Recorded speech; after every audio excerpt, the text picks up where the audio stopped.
The concept of the 15-minute city is an exciting and controversial one.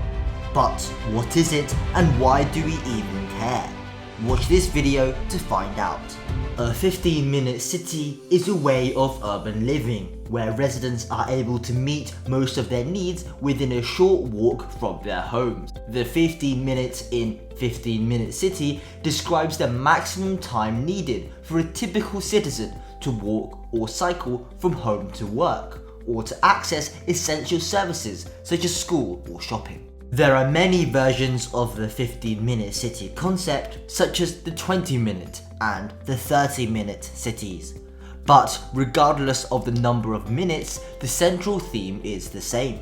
The idea is to have a city designed as compact as possible. To truly appreciate the 15-minute city concept, we have to first understand the structure of a typical city. At the center of a city is the Central Business District, also known as the CBD. It's made up of offices and specialized retail services such as banks and department stores, and is the most economically productive part of the city. Around the CBD is high-density inner-city housing and lower-density suburban housing. Most people live in these outer areas, commuting into the CBD every day for work. However, this over-reliance on transport creates quite a lot of issues. Urban areas contain more than half of the world's population, but cities face a number of difficulties, with transportation being one of many. So what's the problem with transport? The main issue is that we are simply traveling too much, and this is bad for three main reasons. Firstly, excessive urban transport contributes to both air pollution and climate change. Combustion engine cars emit harmful pollutants such as nitrous oxides, carbon monoxide, and PM 2.5s. These particulates cause respiratory illnesses, increasing the chance of cancer. Moreover, urban congestion results in cars and lorries emitting greenhouse gases without even moving.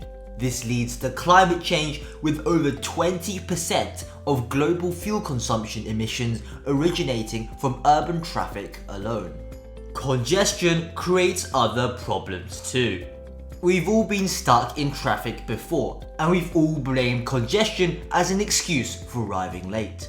Whilst idling away in your car is frustrating, heavy traffic also reduces economic productivity because workers don't arrive on time, so spend less time working.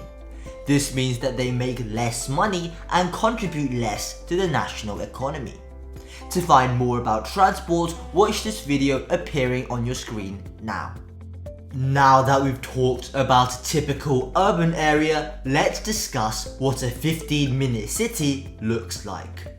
So, within a 15-minute radius of your home, you should find a school, a local shopping centre, a leisure centre, a park, and public transport.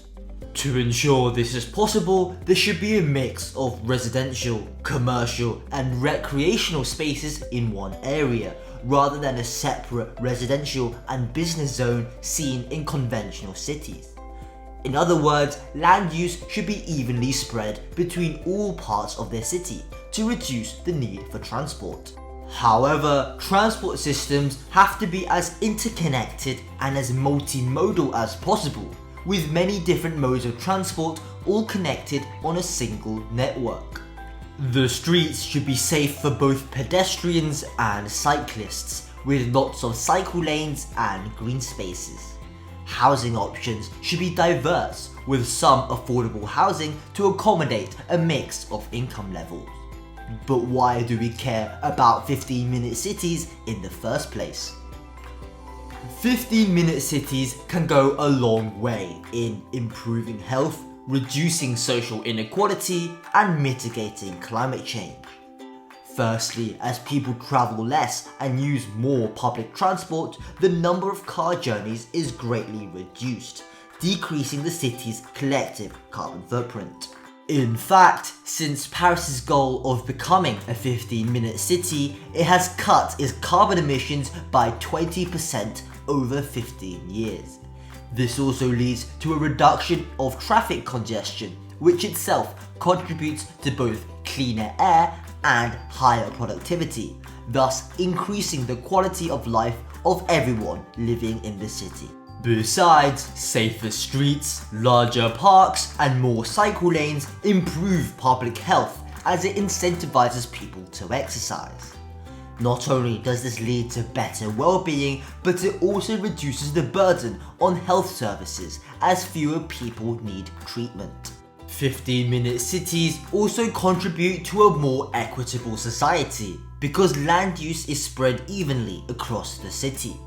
As I've already mentioned, affordable housing will be close to more expensive housing, and important industries such as banking and commerce will no longer be heavily concentrated at the city centre. This has three positive impacts. Firstly, services will be easily accessible by all residents, regardless of income. Secondly, there will be less segregation along the lines of wealth. And thirdly, the economic benefits of shops and businesses will be more evenly spread amongst the urban community. Lastly, the 15-minute city concept encourages denser and more mixed-use development patterns which can counter urban sprawl, protecting greenfield sites. In other words, everything being closer together means that less space in urban areas is wasted, such that there is less need for cities to expand, thereby destroying natural habitats whilst doing so. 15-minute cities protect our natural world, reduce social inequality, and improve our collective well-being. Whilst there are some issues with the idea, for example, defining which services are essential is very subjective, on the whole, 15-minute cities can help make the world a better place in a number of different ways. I hope you enjoyed the video, and if you did, don't forget to like and subscribe.